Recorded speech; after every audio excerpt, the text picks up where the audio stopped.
"The world needs people like you," said the old man, and these words deeply resonated with Gregory Thompson.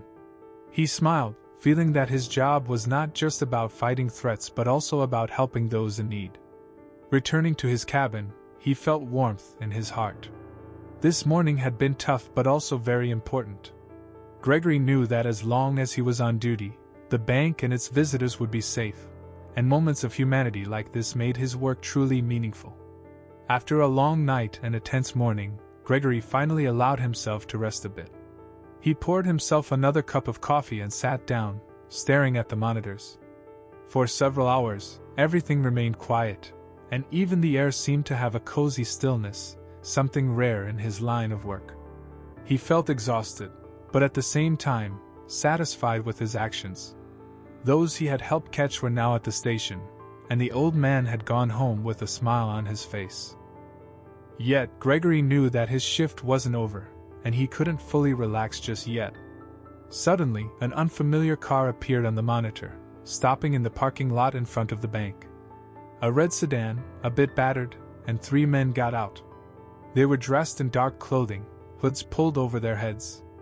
They looked around, trying to stay unnoticed, but their behavior seemed extremely suspicious to Gregory. He quickly straightened up, his eyes fixed tensely on the monitors.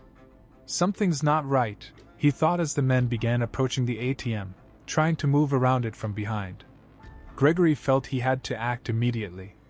He put on his jacket, grabbed his baton, and headed outside once again.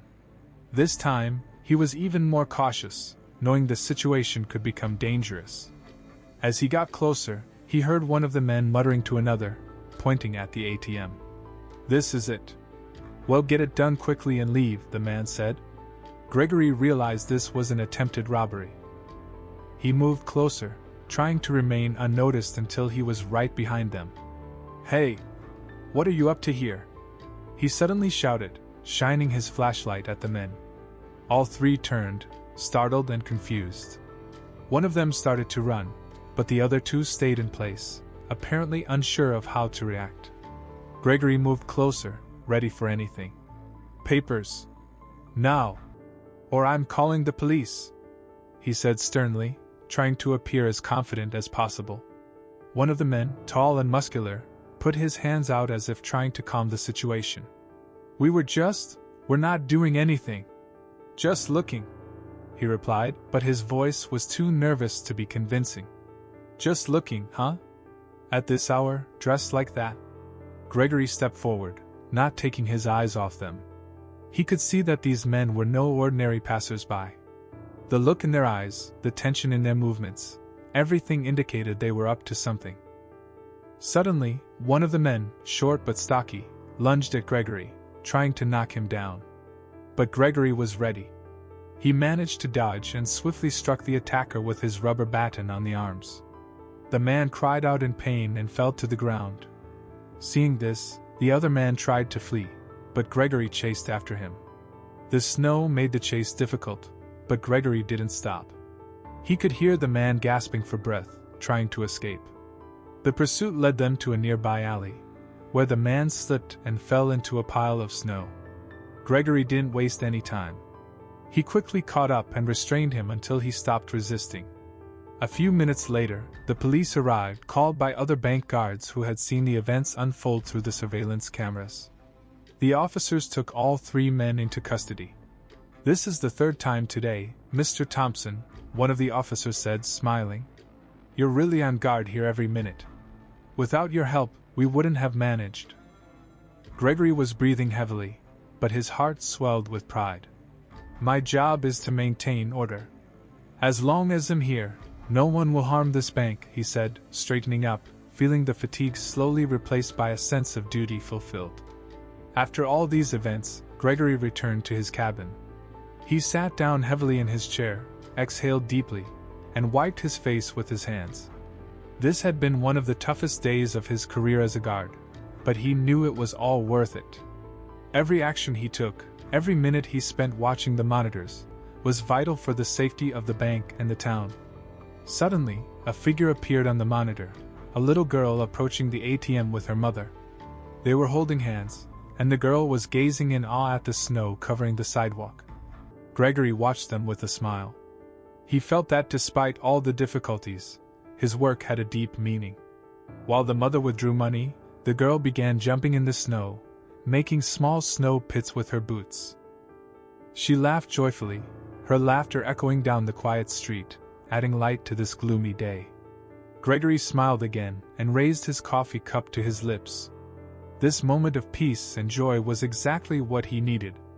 But suddenly, his attention was drawn to the sound of an alarm in his earpiece. One of the motion sensors installed in the bank's backyard had gone off. Gregory quickly set his cup down and turned to the monitors. The camera showed a shadow moving along the bank's wall, trying to avoid the cameras. "What's this now?" he muttered, standing up quickly. Putting his jacket back on, Gregory headed to the bank's backyard. He knew fatigue was catching up with him, but he couldn't afford to stop. As he approached the back entrance, he heard a faint rustling and realized the intruder was still there. "Who's there?" he shouted, shining his flashlight in the direction of the noise. Before him stood a man dressed in black, a hat pulled low over his eyes. He was holding something in his hands, a crowbar, it seemed. Another robbery attempt, Gregory thought, bracing himself for a confrontation. The man, seeing the light, tried to run, but Gregory quickly moved to block his path. "Stop! The police are already on their way," he shouted. The man dropped the crowbar and seemed to try to say something, but instead, he abruptly turned and ran in the other direction. Gregory, despite his fatigue, gave chase once more. He knew he couldn't let another criminal get away. The run was tough, the snow was deep, his feet sank, but Gregory didn't give up. He closed in on the intruder until the man got tangled in a snowdrift and fell. Gregory immediately pounced on him, pinning his hands. "All right, buddy, you're not going anywhere now," he said, breathing heavily. The police arrived a few minutes later. They took the man into custody, and one of the officers, looking at Gregory, said, "You're a real hero, Mr. Thompson. Night and day, you don't give up. That's worthy of respect." Gregory just nodded, feeling his strength nearly gone. But pride and a sense of duty kept him on his feet. He returned to the cabin, where his now cold coffee was waiting. He sat down, looking at the monitors, and allowed himself to close his eyes for a moment. This day had been incredibly tough, but he knew his work mattered.